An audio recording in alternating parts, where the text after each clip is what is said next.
Weird game. What was the key for your crew down the stretch to really cut into that 11-point deficit and get the win? Other than losing shooters a couple of times, I thought we really defended in the second half, in the fourth quarter especially. But, we were tight, and we missed a lot of shots, and they were dominating us in the paint as far as, blocking shots and at the rim and everything else. So eventually we're going to have to make some long ones. And, we were fortunate enough to make enough. So that was, that's what happened. The guys that were playing at the end of the game were in a great rhythm on offense and defense. When you decided to double Okafor and not double him, was that something you let the players do that on the fly, or was that a call that you guys were making from the side? Talk a little bit before each possession, especially if they're coming out of free throws or out of timeouts, and sometimes we do, sometimes we don't. Sullinger's had the most success one-on-one against him. Nobody can stop him by himself, but Sullinger's been really good, so that had a factor in it. We didn't double him the one time, and he scored, and I think we doubled him the next time just because we wanted to make them try to beat us another way. Brad, what do you think it's going to take to get this team to wake up earlier than they did tonight? Yeah, so I actually thought we were just tight. I thought the first couple of minutes we were really good. So, I was actually really encouraged because we were up 12-2, and it looks like we've come out with the right everything. Then they went small, and it really hurt us. And we talked about it before. We're limited in our ability to go small. That's why I didn't start Jay in the second half, because I told him he's going to be playing a lot of 4 at the end of the game. You mentioned not starting Jay there in the second half, but you went with Evan, and I think he only came out for maybe a minute or so that entire second half. What about what he was doing kind of jump-started you guys a little bit and kind of almost forced you to keep him on the floor? Evan's a super reliable defender. He's where he needs to be all the time. He's aggressive. He's able to make a shot off the dribble. He couldn't get the ball to fall like he normally does. But he still made enough to kind of keep us hanging around. And, I just think it was one of those decisions where, again, I thought we would play small late. And because they killed us when they went small, I thought, for most of the game. Brad, do you take the first 42 minutes and dissect it and judge it, or do you take the last 6? I mean, how do you break down a game where you don't? Well, I just said, Gary, we started off the game great. When they went small, they killed us. And their athleticism in the paint really hurt us. They blocked shots. They were to loose balls, and then we tightened up. We did not stop defending, which was good. I think the first 3 quarters probably were best summed up by the last 2 plays of the first half, where we miss a layup on the break and they hit a 3 at the horn. And so it was just going to be one of those nights where you had to kind of stay together. My challenge to this team last night was we're not connected enough, and they showed pretty good connectivity to win that game, because it would have been easy to fold the tent with the way things were going. They had 14 blocks. How did that affect you going in the paint when it seemed like you guys were either getting blocked or making a mistake? I mean, we got to be good about knowing when to shoot, when to kick out. They were swarming the paint. They not only blocked shots, they turned us over on the dribble quite a bit. They have very active hands. They're one of the league leaders in turnovers. They're 7th overall in half-court defense in the league, so it's hard for teams to score on them. And if you've watched their last few games, I mean, this is what their last few games have been like. They're up by 15 at Miami. They're up 10 in the fourth quarter with 7 minutes to go. They're up 5 with 3 or 4 minutes to go at Minnesota. And obviously up whatever they were up today.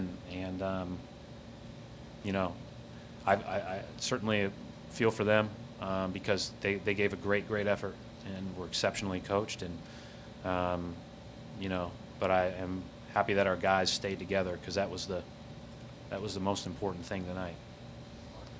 Brad, beyond what they did to you in the paint, I mean, in terms of the blocked shots, were you happy with the shot selection? Were you happy with what you were We can't getting? try to go through guys that are, continuously blocking our shots. Obviously, we've got to be better about making those decisions. But, you get to the point, Mark, where you haven't played well for a couple of games, and you're down at home, and there's all the, you can kind of feel the deflation in the air, right? And so you try to hit home runs instead of just hit singles, take easy plays. And, I thought once we started moving the ball and spraying it out a little bit more, we were a lot better. Coach, this is the first time this season that you guys needed to hit big shots down the stretch to win a game. How important is that experience? Well, I think the biggest thing about tonight, Mark, is that, we didn't play great for a lot of the game from a shot-making standpoint, but we kept guarding. Even though, it's hard for the bench to be too upbeat because of the way that we're shooting the ball, there was great encouragement when they came to the sidelines and everything else. And then, found a way together. And, it wasn't one guy. It wasn't a guy that started the second half that hit the big shots. And, hey, we needed a team thing to go well. And so that's a positive for us. Brad, you referenced just the team being tight a couple of times here. What do you think caused that specifically? Is that just playing Philly? Is that like the fact? I think it's probably a combination of things. Probably playing Philly. Probably how we had some real conversations, and then not playing well for a couple of games now. We'll see if we can play well off the last 6 minutes or not. But I'm not. Hey, I think we've got a lot of work to do. I've said that from day one. This is one of those games where we didn't shoot well, but we did a lot of other things well, and we probably need to be better in our shot selection. We need to be better coached in some of the calls and those type of things, or at least settling us down after we have a couple of possessions that don't go our way. Brad, before today's game and now you mentioned how the guys need to stay connected. How much does defensive communication play a role in that? I think it's an example of it. I think it's a good example and a good illustration of that. But I think that our greatest hope is to be a real connected group and a real team, and to play to find great passion for each other on every given day. And that's why I was so encouraged again by the end. And speaking of the end, the way Jay was able to bounce back from those 2 missed free throws and hit a huge shot, talk about just his mental toughness and what you've seen in that aspect from him. Well, I think it's fair to say he's got shooter's amnesia, and he's not afraid to take the next big one. But both of them were on plays where the ball was inside and then got cut and then sprayed out. So they were good plays. It was the right play. It was the right shot at the right time.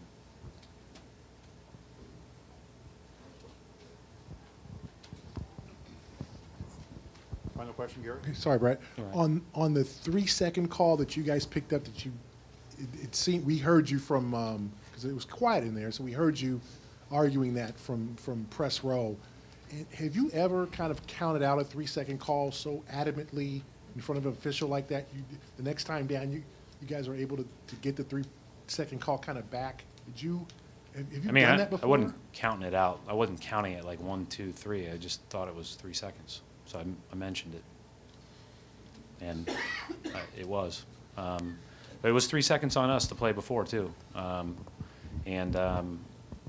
probably shouldn't have argued that one because we were definitely in the lane for 3 seconds. Thanks.